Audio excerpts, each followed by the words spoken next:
Max Verstappen. What's up, ladies and gentlemen? Still the worst pick in volleyball source history. You guys will find that out.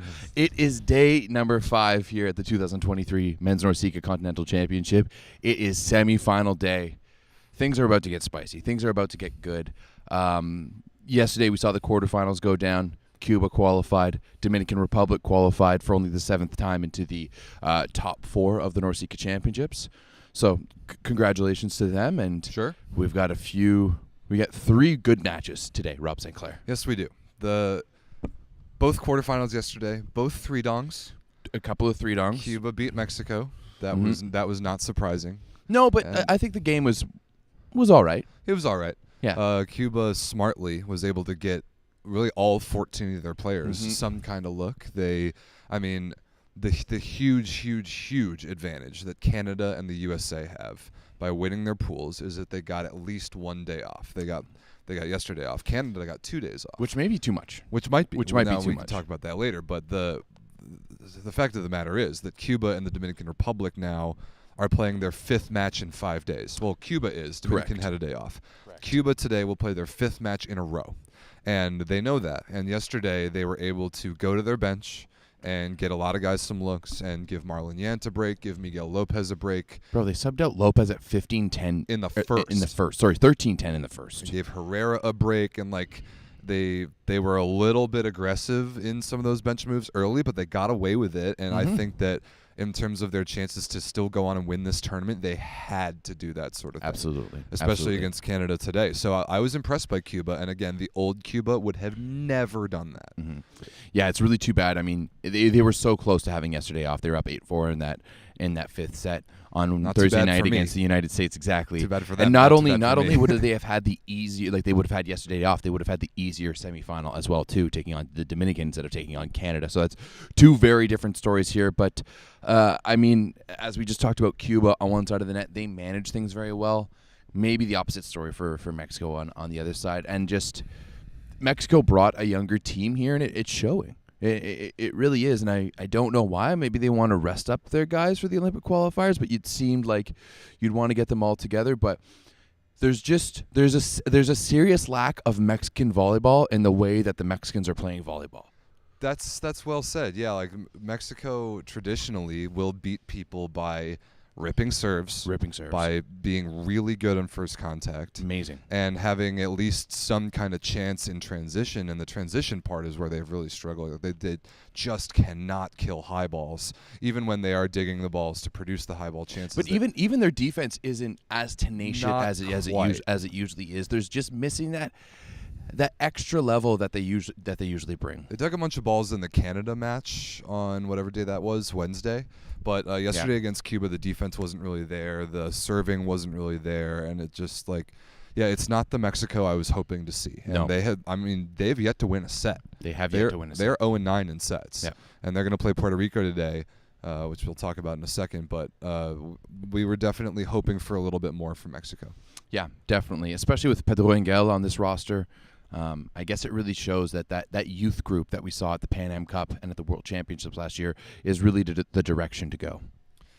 So we'll see if Mexico can finish their tournament on a high note. But, yeah, no surprise that Cuba got through there. We'll talk about their semifinal in a bit. The other quarterfinal was the Dominican Republic in a 3-dong over Puerto Rico yesterday. Yep. Pretty good match. Puerto Rico gets a ton of credit because they were down 0-2. I thought they might lay down and die. We didn't really like the body language from Cliston Lawrence. We didn't really see the ability to fight from that team, but they were down 23-20 in the 3rd. Tied it up. They tied it up. Tied it up. They fought off 6 match points in overtime, then had one of their own before Henry Tapia of the Dominican Republic got a really clutch block. And the Dominican eventually did get it. It was a lift call, the end of the match. It was correct, but a little anticlimactic. So 32-30 was actually a pretty electric end to the quarterfinal. But woke us up a little bit. It did. It did wake us up a little bit. I kind of needed that. We were struggling through yesterday a bit. It's been a long week. It has. But Dominican Republic, after, again, you can't say enough about how bad they looked on day 1. Terrible. And we did get to talk to their setter, Francisco Arredondo, who played a little NAI ball in the U.S. And he basically told us the same thing. He said he wasn't happy with his own performance, which also kind of leads, granted, to my conspiracy theories yesterday that they brought in a clone or his brother or something, because he looked like a completely different player from Tuesday to Thursday, and then once again yesterday. I really like. I've said it before. This might be the best version of the Dominican team I've ever seen. It's good, and it's very good. Cruz and Lopez continue to really impress me. We've always known Tapia's good. He's a legend. We've talked about it all week long. He's phenomenal. But having Cruz and Lopez be able to shoulder the load a little bit more is massive. But yesterday it was all about the middles. Right. Ortiz was unbelievable. And 19-year-old kid, super long, weird arm, weird serve, but super productive. Super productive. And yesterday it was really his day. He had 3 blocks. I think he was 9 for 11 in attacking and had an ace as well. He was definitely the MVP of the match for me. Anyways, and also love Almonte coming off the bench. He's been so one of the most effective service subs we've seen almost ever. How often do you see a guy come in and every single time he comes in on a serving sub makes an impact, serves an ace, makes a big dig, makes a big play? I would say Garrett Mwangatutia this week is also up there in that category. He's been awesome coming off the bench serving. Yeah, that's a good Almonte in the first set yesterday came in ace, sick dig that led to a point, and another ace fresh off the bench. So yeah, Dominican's playing some ball. They are playing some ball. I'm impressed. I think their turnaround is a big story of this tournament, and once that turnaround happened, now things have shaken out kind of exactly like we've expected, because today what we have Puerto Rico versus Mexico first. Yeah, the winner of that game, fifth place. Correct. Yeah. Yes. So the winner of that game, the real thing on the line is to win that match and not have to play tomorrow. True. You better believe that neither of those teams want to play another match tomorrow. It's the bright lights in Charleston, baby. Let's go out on a Saturday night. Right. So neither of them want to play another match tomorrow. Puerto Rico is playing their fifth match in a row today. Yep. And so Puerto Rico and Mexico, the winner of that is done with the tournament in 5th. Finito. The loser of Puerto Rico and Mexico will play Suriname tomorrow for 6th. Mm-hmm. So we don't have to spend that much time previewing it ever. What's your pick? Puerto Rico and Mexico. Puerto Rico. How many sets? 5. It's going to be a slog. Yeah, I think it's going to be one. It might be a tough one to get through. I think we see 2 teams who have come together at the last moment, and they've kind of just thrown together teams.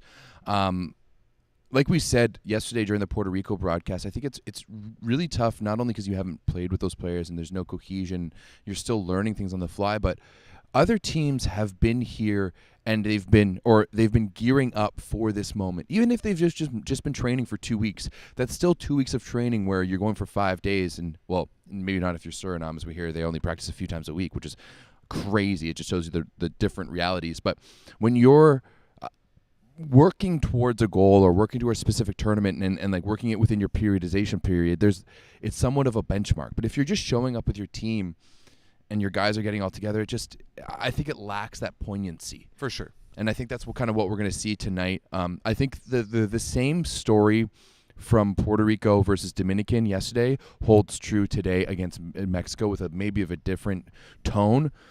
I think Mexico is a better team overall than Puerto Rico at every position, but it's a much closer margin. But Puerto Rico still technically has the best player on the floor. At least they should. But it depends on what attitude he brings to the gym today. Yeah, that's Clifton Lawrence, of course. So, yeah, he should be the best offensive player on either team. I think I'd give Puerto Rico the edge in setter right now for sure. Kevin Rodriguez is playing way better than either Mexican setter. Yeah. Both teams not very good in the middle. Both teams basically have that one high ball hitter in Lawrence for Puerto Rico and Baca on the right side for Mexico. Mm-hmm. But Puerto Rico also has Jamal Ellis, who I like better than any of the Mexican second options at wings. And Hoyos. I think Hoyos has been playing a great Hoyos tournament has been good as well. And yeah, they both got very good liberos. I'd probably give it to Bravo, the Mexican libero. True, but Baladejo has been fantastic. He's been fine. I'm just using opportunities to say his name correctly now. Way to learn it. So, did you say Puerto Rico in 5? I'm gonna say Puerto Rico in 4. Okay, both going for Puerto Rico here. All right. Say Puerto Rico in 4. Haven't had any 4-setters yet. But we haven't had any 4-setters. I mean, there's been 11 matches played so far, and 10 of them have been 3-dongs. 3-dongs. Yes. So hopefully today we're going to go for a little bit more length, mostly because more people tune in when the matches are longer. Yes, they do. Yeah. Next up, it is semifinal Saturday. It is about to get real. Yes, it is. Because the United States are going to play the Dominican Republic. Yes. Now, on paper, the United States is far better than the Dominican Republic. But DR's playing well. You cannot overlook this team with as good as they've been the last couple days. And I'm wondering what lineup strategy John Speraw is going to use. I expect to see Thomas Jeschke start today. Start? Maybe not. I expect to see Matt Anderson start, but then go to the bench relatively quickly. I think he needs a bit of a rhythm finder because, honestly, against Cuba, he wasn't particularly good. Then the other outside hitter, it'll be Russell or DeFalco. I'm not sure which. You'll probably see Micah Christensen start. I bet we see both the two libero thing. And I bet we see maybe Jendrick and Averill as the two middles. I think they're starting Chuck. I think they're going with the starters full off. It's a semifinal. You start with your guys. Just to keep that momentum going, just to make sure that there's no rust there. If there's either of them, any of them who are banged up in any way, then maybe you go otherwise. But I think first set, you start with your guys, and you suss things out from there. And then that's when we might start seeing some guys. I fully expect to see pretty much the entire roster tonight. Yeah, me too. All depending, of course, if Dominican Republic can bring it to them. Sure. And put them under, which is not a crazy notion, but I am interested to see Dominican Republic against a good team again, like against a VNL team. Right. Nothing against Mexico or Puerto Rico. They absolutely did not show up against Canada on day one. 100%. That was not an indicator at all. My thing is, as much as I've liked the Dominican offense, Moises Ortiz in the middle will not have that same level of success against the U.S. middles. No. And I don't think the Dominican Republic can serve hard enough to make the U.S. uncomfortable. It's going to be really interesting to see because both Cruz and Lopez on the outside are much more undersized than anyone the U.S. has. Both really good players. Both really good players, both who have surprised us a lot. And I think if they can play up to their potential tonight, they're going to surprise the U.S. on a number of occasions. But this is a different level of blocking that they've seen since they played Canada on day one. You're even Canada right now is on the outskirts of the level of Team USA, right? So they got handled by Canada. And USA has been a steamroller so far, and this has been one of the most productive outputs we've seen from Team USA maybe ever. Even on offensively, even on Thursday night against Cuba, they were crazy efficient with very few errors. The offense has been ridiculous. The offense has been nuts. That's kind of what I mean. Is like my thing about these teams this week who have been trying to punch above their weight class is where are they going to get break points from? Some of them have, like Mexico's side-out offense hasn't been as good as we expected, but Dominican side-out offense is perfectly good. I don't have any issues with them there.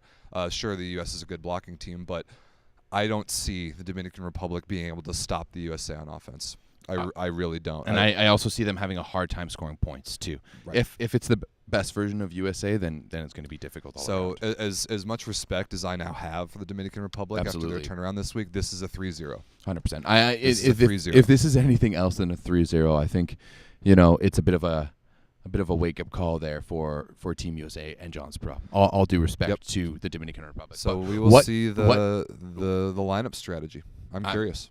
I mean, I don't think it matters either way. I don't think it matters either. They could be wearing their warm-ups, I think, to a certain point. But one game that we're all eagerly anticipating, and Anxious day for Everett. I don't know about anxiety about this. In the grand scheme of things, this isn't, potentially losing a VNL spot. Now it would be massive for Canada in the road to the Olympic Games, getting a win over Cuba. That's a higher ranked team than them for whatever reason that Cuba's a higher ranked team because they beat up on Mexico and Dominican Republic the year before. I won't get into that garbage. A win here would be good for morale. It would be good for gearing up for the next level. It would be good for points, all of those things, but it's not it doesn't hold the same level of anxiety as that first level match of VNL, that's for sure. I think it's going to be a good one. I think Canada has looked fantastic in talking to the guys. They are feeling great. They really like working with Thomas Semifinal. They say he's a general, that there's just no questioning him. I mean, even talking to one of their guys who's a guy that Ben Josephson brought in last year, who's one of Ben Joe's guys from BC on the stats, and he was just like, working with the guy, he's such a consummate professional, and the way he knows about the game.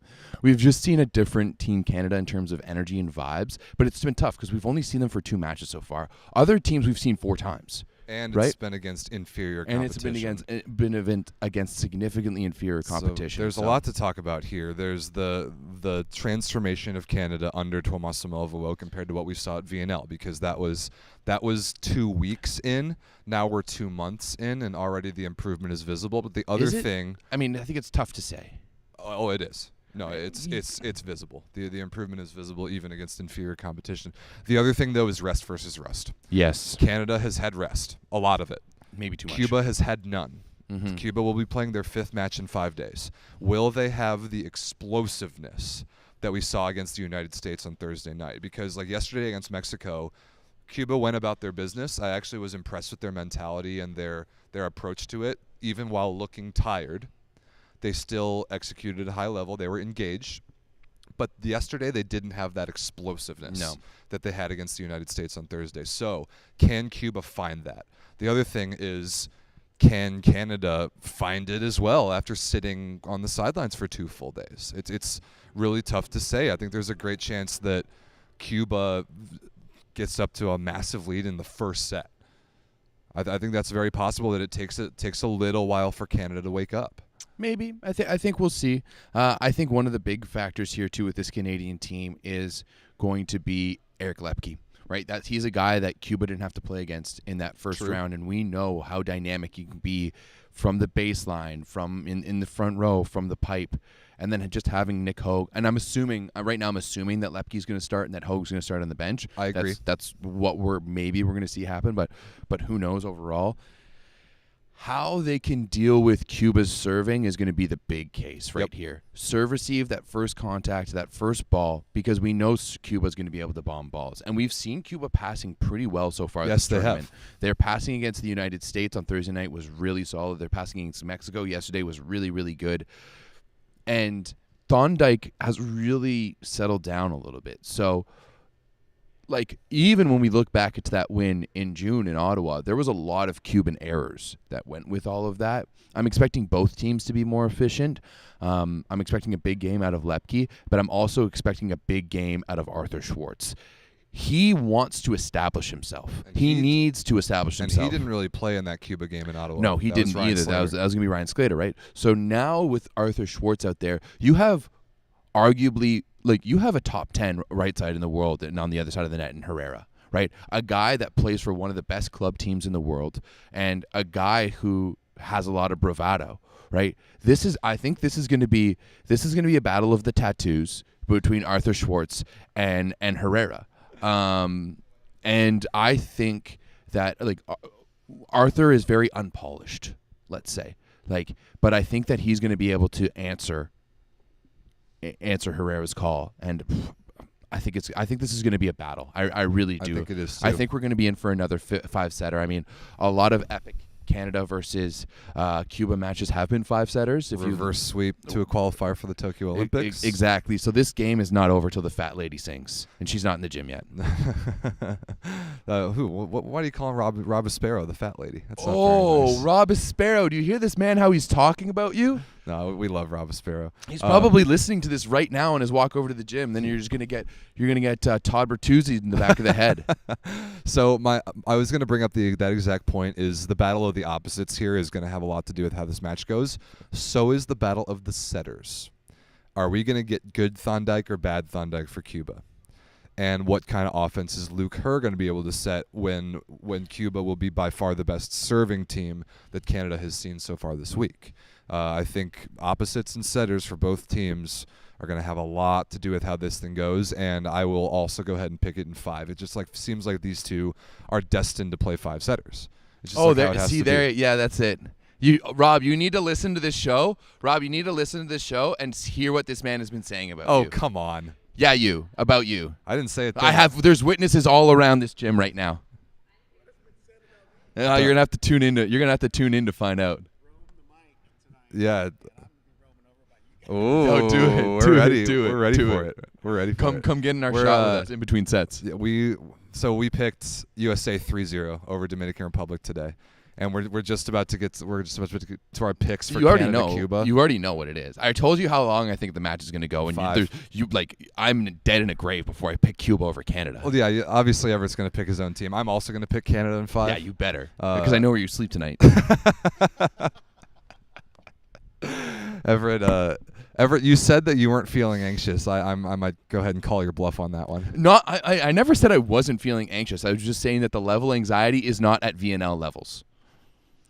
Right? Fair enough. That's you remember me. Oh, you were a problem in that VNL match against Cuba. Where I was running my mouth. You were running talking. your mouth. Herrera noticed that. Actually, I told Rob this, but yesterday before the Cuba-Mexico match, I'm walking into the gym and they're on the court.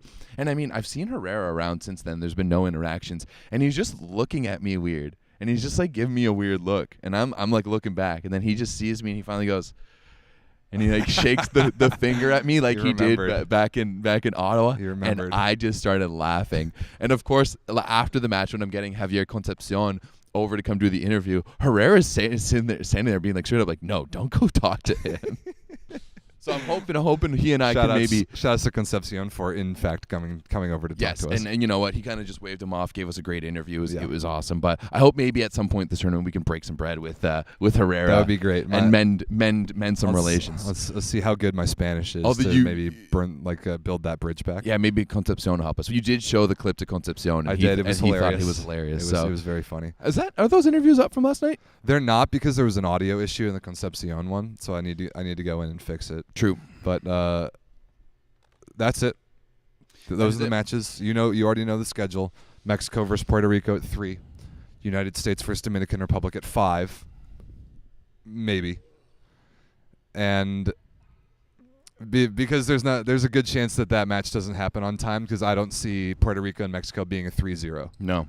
I think that match is going to go longer than that, and so we'll probably have to push back the USA game. But we think that the USA versus Dominican Republic will be a 3-0, so yes. Canada versus Cuba should probably start at 7:30 as is scheduled. Probably. Well, Mexico is just about to take the court. As their guys roll in, we are going to roll out. Check it in. Mexico versus Puerto Rico at 3. USA versus Dominican at 5. And then the big one for tonight, Canada versus Cuba at 7:30 Eastern Time. Tune in over right here on Volleyball Source 2.0. Hey. Oh, no. Watch yourself. Watch yourself, Aspero. Put that in the YouTube live chat, be Rob. like the people will love it. Throwing like darts at you over there on your stand. Mission accomplished.